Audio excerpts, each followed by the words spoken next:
नमस्कार दोस्तों, मैं अनुराग भारती आपका स्वागत करता हूं अपने YouTube चैनल पर।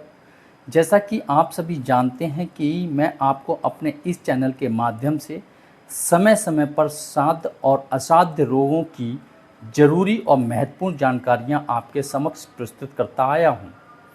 और इसलिए पूर्व की भांति आज भी हम एक ऐसी बीमारी के बारे में चर्चा करेंगे जो कि बच्चों, युवाओं, बुजुर्गों में अपने पैर पसार रही है। जी हाँ, हम बात कर रहे हैं एक मनोविकृति डिप्रेशन, जिसको हिंदी में अवसाद कहते हैं, के बारे में।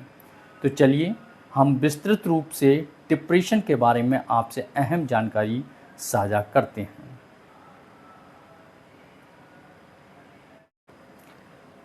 तनाव, घबराहट, मूड ऑफ होना या फिर उदासी, ये सब लक्षण ज़िंदगी में एक बार नहीं आते। ये हर दिन आते जाते रहते हैं। एक दिन में कई बार भी आ सकते हैं। इनके आने और जाने की प्रक्रिया चलती रहती है, लेकिन इन वजहों से हमारे काम, हमारी रूटीन, हमारी बॉडी लैंग्वेज और शरीर में ऊर्जा का स्तर अमूमन ज़्यादा प्रभावित नहीं होता। जब ऐसे इमोशंस आकर ठहर जाएं और किसी के मन में अपना घर बनाने लगें तो दिक्कत है, जिस वजह से हमारे सामान्य काम भी प्रभावित होने लगें या उदासी का स्तर उस जगह तक पहुंचने लगे कि मन के भीतर से ऐसी आवाज़ आने लगे कि हम कुछ भी ठीक नहीं हो सकता, किसी से बात करने का मन बिल्कुल ना हो, उन सभी चीज़ों से मन पूरी तरह हट जाए जिनमें पहले काफ़ी दिलचस्पी थी। क्या डिप्रेशन को पूरी तरह इलाज मुमकिन है? रातों की नींद उड़ जाए तो समझिए मामला गड़बड़ है। बड़ी बात यह है कि हर तरह के डिप्रेशन का पूरी तरह इलाज मुमकिन है। शुरुआत काउंसलिंग से हो सकती है और ज़्यादा दिक्कत होगी तो शुगर और बीपी की तरह इसे दवा और लाइफस्टाइल में बदलाव के साथ मैनेज किया जा सकता है। अगर लक्षणों पर ध्यान दें तो ज़्यादातर बीमारियों को गंभीर होने से पहले रोका जा सकता है। डिप्रेशन भी हमारी ऐसी ही मानसिक बीमारी होती है। ये उदासी से किस तरह अलग है, कब डॉक्टर के पास जाएं, किन कारणों के आने के बाद इसे टालना खतरनाक हो सकता है, क्या इसकी दवा कभी बंद नहीं होती। तो अब हमारे दिमाग में ये बात आता है कैसे होता है डिप्रेशन। हमारे दिमाग तक संदेश पहुंचाने के लिए कुछ न्यूरोट्रांसमीटर होते हैं। इनमें सबसे अहम है सेरोटोनिन। ये हमारे मूड को भी रेगुलेट करता है। इतना ही नहीं, हमारे पाचन तंत्र के लिए भी ये दिमाग का संदेश पहुंचाता है। ऐसा माना जाता है कि इसकी कमी से डिप्रेशन की स्थिति बन सकती है। सेरोटोनिन की कमी से नींद में खलल पड़ता है। अमूमन दवा इसी को बढ़ाने के लिए दी जाती है। अब सेरोटोनिन, डोपामाइन का भी एक रोल है। सेरोटोनिन के अलावा दूसरे न्यूरोट्रांसमीटर भी अहम काम करते हैं। ऐसा ही एक न्यूरोट्रांसमीटर है डोपामाइन। ये हमारे मिड ब्रेन से निकलता है। इसे हैप्पी हार्मोन भी कहते हैं। जब इस हार्मोन की कमी होने लगती है तो हम अमूमन उदास रहने लगते हैं। इसी तरह दूसरे न्यूरोट्रांसमीटर हार्मोन है जो हमारी भावनाओं को काबू में रखते हैं। जब इनके स्तर में कमी आने लगती है तब डिप्रेशन वाली स्थिति बन सकती है। दिमाग के किस भाग से ये हार्मोन निकल रहे हैं और इनमें कितनी कमी आ रही है, इस आधार पर डिप्रेशन के मरीज में लक्षण भी उभरते हैं और ये इस प्रकार हो सकते हैं। जेनेटिक यानी परिवार में किसी को पहले हो चुका है, इसलिए ऐसे लोग सचेत रहें। कोई ऐसी घटना जिसके बाद लगे कि अब कुछ नहीं किया जा सकता, किसी करीबी की गुजर जाने से होने वाला खालीपन जो भर ना पाए, जॉब या बिजनेस में नुकसान के बाद ऐसा लगे कि अब मैं शायद इससे उबर नहीं पाऊंगा। अब सवाल यह है, उदासी और डिप्रेशन में क्या फ़र्क है? हर शख्स दिन में कई बार या हर दूसरे दिन किसी न किसी बात को लेकर कुछ वक्त के लिए उदास हो सकता है। इसका ये कतई मतलब नहीं कि वह डिप्रेशन में है। यह उदासी आती है या फिर कुछ समय बाद चली भी जाती है। अगर ये उदासी हर दिन में लगातार 10-15 घंटों से ज़्यादा बनी रहे और ये क्रम कम से कम 14-15 दिनों तक चले, हंसना मुश्किल हो जाए या फिर कोई बनावटी हंसी हंसे, तो वह डिप्रेशन का मरीज हो सकता है। उदासी भी डिप्रेशन का एक कारण है। ये है डिप्रेशन की कैटेगरी। सवाल ये होता है, क्या डिप्रेशन को कैटेगरी में बांट सकते हैं और डॉक्टर की ज़रूरत कब पड़ती है? लक्षण और इसकी गंभीरता के आधार पर डिप्रेशन को 3 कैटेगरी में बांट सकते हैं। Number 1, mild depression. इस डिप्रेशन की शुरुआत कह सकते हैं डॉक्टर की ज़रूरत यहीं से पड़ती है। कई बार हम इस स्थिति को हल्के में ले लेते हैं, इससे अमूमन दवा शुरू करने की ज़रूरत नहीं पड़ती। हर दिन या का रूटीन प्रभावित होने लगता है। उदासी हावी होने की कोशिश करे पर पूरी तरह ना हो पाए, नींद खराब हो लेकिन कुछ घंटे फिर भी सो पाएं, भूख का कम या ज़्यादा लगने लगे, अपनी पसंद की चीज़ों से मन हटने लगे, सिर दर्द की शिकायत भी शुरू हो जाए, खुदकुशी यानी सुसाइड का ख्याल मन में आने लगे, बहुत जल्दी चिढ़न होने लगे, सेक्स की इच्छा काफ़ी कम हो जाए, नशे की तरफ झुकाव हो जाए, ये सभी चीज़ें लगातार 14 दिनों तक चलें तो काउंसलर से संपर्क करें। अब ऐसे में हम करें क्या? कभी कभी दवाएं भी दी जाती हैं। मान लें कि किसी शख्स में बाकी लक्षण उसे परेशान नहीं कर रहे, लेकिन नींद में खलल उसे परेशान कर रहा है, तो ये मुमकिन है कि उसे नींद बेहतर करने की ये दवा दी जाए। अपना रूटीन दुरुस्त करने की कोशिश करें। इस स्थिति में खुद की कोशिश से लाइफस्टाइल में बदलाव हो सकता है, इसके बाद मुश्किल हो जाता है। दूसरी कैटेगरी आती है मॉडरेट डिप्रेशन। इसे माइल्ड डिप्रेशन से आगे की स्टेज कह सकते हैं, लेकिन इसमें लक्षण और गंभीर होने लगते हैं। ऐसे में डॉक्टर के पास जाना बहुत ज़रूरी हो जाता है। हर दिन का काम पूरी तरह डिस्टर्ब हो जाए, वह बात तो करे लेकिन अपने ऑफिशियल काम करने में सक्षम ना हो, नींद की स्थिति ज़्यादा बुरी हो सकती है, भूख बिल्कुल ना लगे या बहुत ही ज़्यादा लगने लगे, खुद को नुकसान पहुंचाने या खुदकुशी की इच्छा होने लगे, सब कुछ छोड़कर कहीं भाग जाने का मन करने लगे, जल्दी चिढ़ने लगे या कई बार हिंसक भी होने लगे, बात करने से ही भागने लगे, सेक्स की इच्छा ना के बराबर हो जाए, डिप्रेशन की वजह से नशे की शुरुआत हो जाए। अब ऐसे में क्या करें? किसी साइकेट्रिस्ट से मिलें। अमूमन दवा दी जाती है, कई बार ये दवाएं 3 से 5 महीनों तक ही दी जाती हैं। डॉक्टर जो भी दवा दे उन्हें लें। अगर अपना रूटीन दुरुस्त करने की स्थिति में हो तो ज़रूर करें। इसमें दवा और काउंसलिंग दोनों की ज़रूरत हो सकती है। अब बात करते हैं तीसरी कैटेगरी की, सीवियर डिप्रेशन।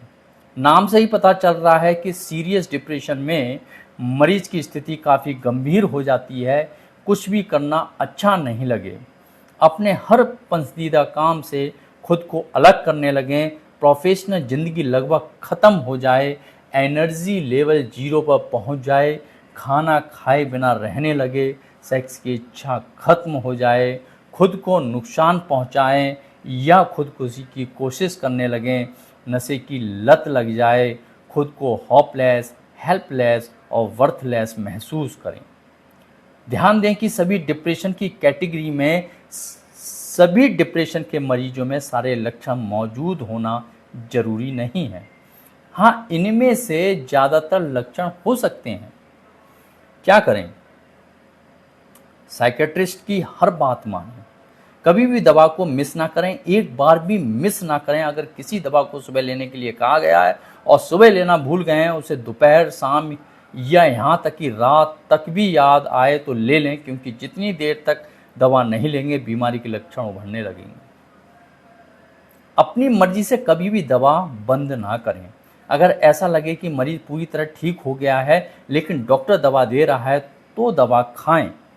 ऐसा इसलिए क्योंकि डिप्रेशन कुछ समय बाद फिर लौट कर आ सकता है।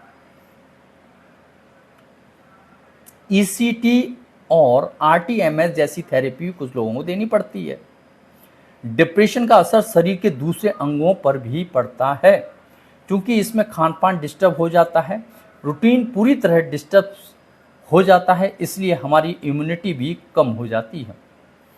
शरीर में दूसरे विटामिन्स और मिनरल्स भी कम हो जाते हैं। अगर डिप्रेशन के साथ कोई दूसरी बीमारी भी हो तो उसके बढ़ने की आशंका बढ़ जाती है, क्योंकि दवा सही टाइम पर नहीं ले पाते, खान पान का भी ध्यान नहीं रख पाते। डिप्रेशन के मरीज दवा व काउंसलिंग से नॉर्मल ज़िंदगी में लौट जाते हैं, पर्सनल और प्रोफेशनल दोनों काम बढ़िया तरीके से निपटाते हैं, लेकिन इलाज ठीक से ना मिले तो परिवार और समाज पर बोझ बन जाते हैं। इसे डिसऑर्डर भी कहते हैं। और इस तरह का डिप्रेशन सीजन यानी मौसम के साथ होता है। आमतौर पर सर्दियों में होता है और बसंत व गर्मी आने तक ख़त्म भी हो जाता है। अमूमन ये डिप्रेशन माइल्ड होता है, लेकिन किसी मामले में स्थिति गंभीर हो जाए तो साइकोलॉजिस्ट या साइकेट्रिस्ट की मदद ले सकते हैं।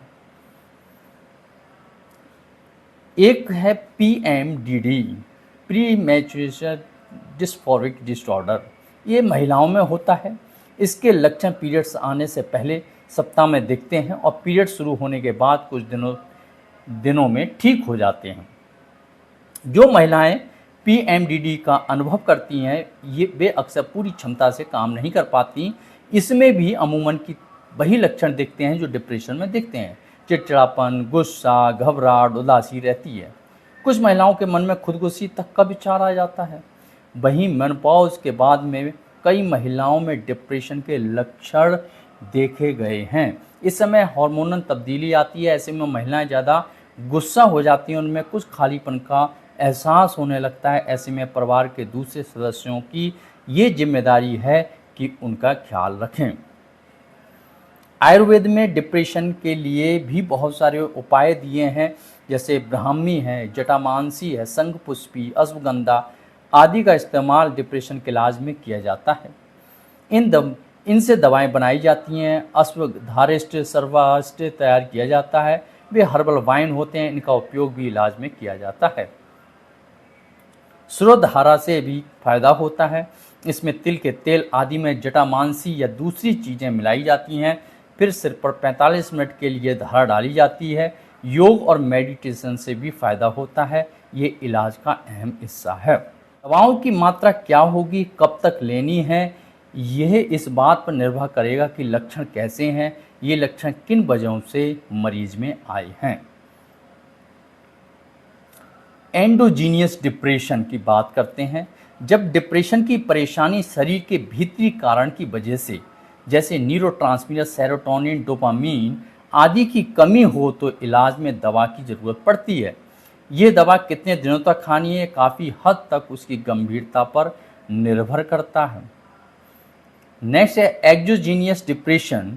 जब डिप्रेशन की वजह बाहरी कारण, जैसे कोई नज़दीकी मर जाता है, जॉब या बिजनेस में भारी नुकसान होता है, तो कई बार काउंसलिंग से ही काम चल जाता है। मेडिटेशन भी काम करता है। कई लोग हवा पानी बदलने की बात करते हैं, यानी कहीं घुमा कर लाने या घूम आने कहते हैं, लेकिन कुछ लोगों को दवा भी लेनी पड़ जाती है। अब सवाल ये है, बहुत सारे लोग सलाह देते हैं कि डिप्रेशन की दवाओं से बचना चाहिए, की हालत ख़राब हो जाती है या दवाओं पर निर्भरता हमेशा के लिए बन जाती है। सही क्या है? इसमें दवा को दिमाग ख़राब करने के लिए नहीं, उसे ठीक करने के लिए दी जाती है। ये बीमारी भी दूसरी शारीरिक बीमारियों जैसे डायबिटीज़ या हाइपरटेंशन जैसी है, इसलिए दवाएं भी उसी तरह दी जाती हैं। ये सोच पहले बन गई थी कि एक बार अगर दिमाग के लिए दवाएं शुरू कर देते हैं तो हमेशा के लिए लेनी पड़ती हैं, लेकिन अब ऐसा नहीं है। इसमें दवा कब शुरू होगी और कब ख़त्म होगी, इस शुगर और बीपी के मरीज की तरह होता है। अगर डिप्रेशन कम है तो 4-5 महीने में दवा बंद कर देते हैं। अगर परेशानी बड़ी है तो ये साल 1.5 साल भी चल सकती है। कुछ लोगों में ऐसा देखा जाता है कि डिप्रेशन दोबारा आ जाता है। ऐसे लोगों को दोबारा दवा शुरू करनी पड़ती है। अब सवाल ये है, क्या डिप्रेशन को कम करने में खान पान भी मददगार हो सकता है? जी हाँ, मेंटल हेल्थ से जुड़ी हुई किसी भी समस्या से बचे रहने के लिए ब्रेन बूस्टर फूड्स का सेवन करें। ये एंटीऑक्सीडेंट भोजन के पाचन के दौरान बनने वाले खतरनाक केमिकल्स को कम करने में अहम भूमिका निभाते हैं और नई कोशिकाओं को बनाने में भी अहम भूमिका निभाते हैं। हर दिन 2 अखरोट या 8 बादाम रात में भिगो कर लेना चाहिए। बच्चों के लिए इसकी मात्रा आधी कर सकते हैं। हर दिन 1 मुट्ठी पंपकिन सीड्स, कद्दू के बीज, सब्जियों में हल्दी की सही मात्रा। अगर दूध पचने में परेशानी ना हो तो 1 गिलास दूध में आधा या 1 चम्मच हल्दी मिलाकर लें। हर दिन 1 या 2 मौसमी ताज़ा फल जैसे अमरूद, 1 प्लेट पपीता, 1 सेब आदि लें। 20 से 30 ग्राम डार्क चॉकलेट लें। दरअसल इसमें ऑक्सीडेंटिव पाए जाते हैं जो तनाव पैदा करने के हार्मोन को काबू में करते हैं। माना जाता है कि शरीर में विटामिन डी की कमी हो तो न्यूरोट्रांसमीटर भी कम होने लगते हैं। इसलिए हर दिन सुबह 8 से 11 बजे के बीच 30 से 40 मिनट के लिए धूप में ज़रूर बैठें। इस दौरान जितना हो सके अपना शरीर खुला रखें। अगर विटामिन डी की कमी ज़्यादा हो तो सप्लीमेंट ज़रूर लें। विटामिन डी के बारे में ज़्यादा जानकारी चाहिए तो इसके लिए मैं नेक्स्ट वीडियो बनाऊंगा विटामिन डी के ऊपर और संपूर्ण जानकारी आप लोगों के साथ साझा करूंगा। अब सवाल है, क्या खुश दिखने वालों को भी डिप्रेशन होता है? खुश रहने वाले अमूमन डिप्रेशन में कम होते हैं, लेकिन ये गारंटी नहीं होती। अगर ये खुशी ऊपरी है, बनावटी है, तो खुश दिखने वाले भी डिप्रेशन का शिकार हो सकते हैं। ऐसे लोगों को कुछ देर बात करने पर ही पता चल जाता है कि वे डिप्रेशन का शिकार हैं, क्योंकि चेहरे पर खुशी जरूर दिखे लेकिन बातों से नेगेटिविटी, उदासी झलकती है। साथ ही उनकी रातों की नींद खराब होगी, वे प्रोफेशनल काम भी ठीक से नहीं कर पाते हैं। अब सवाल यह है कि किसी को डिप्रेशन है, इसका पता उसे खुद चल सकता है या कोई दूसरा ही बता सकता है? लगातार लोगों को ये पता चल जाता है कि उनके साथ सब कुछ सामान्य नहीं है। उनका रूटीन बदल गया है, उनका काम में बिल्कुल मन नहीं लगता। हाँ, इलाज में वे कई बार कोताही कर सकते हैं। ऐसे में उनके करीबी और दोस्तों को भी ये जिम्मेदारी है कि उन्हें साइकियाट्रिस्ट के पास ले जाएं। हाँ, बच्चों के मामलों में पेरेंट्स को ध्यान देने की ज़रूरत होती है। अमूमन बच्चे समझ नहीं पाते कि उनके साथ जो असामान्य हो रहा है वह कोई बीमारी है या क्या है।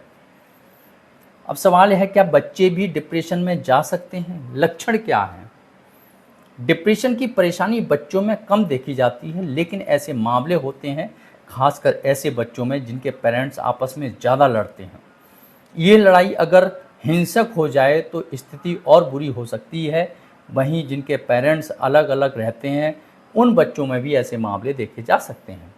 दरअसल ऐसे बच्चों में अपने भविष्य को लेकर चिंता घर कर जाती है। वे डर जाते हैं, चूँकि वे मम्मी और पापा दोनों के साथ रहना चाहते हैं, लेकिन मजबूरी में उन्हें किसी एक को चुनना पड़ता है।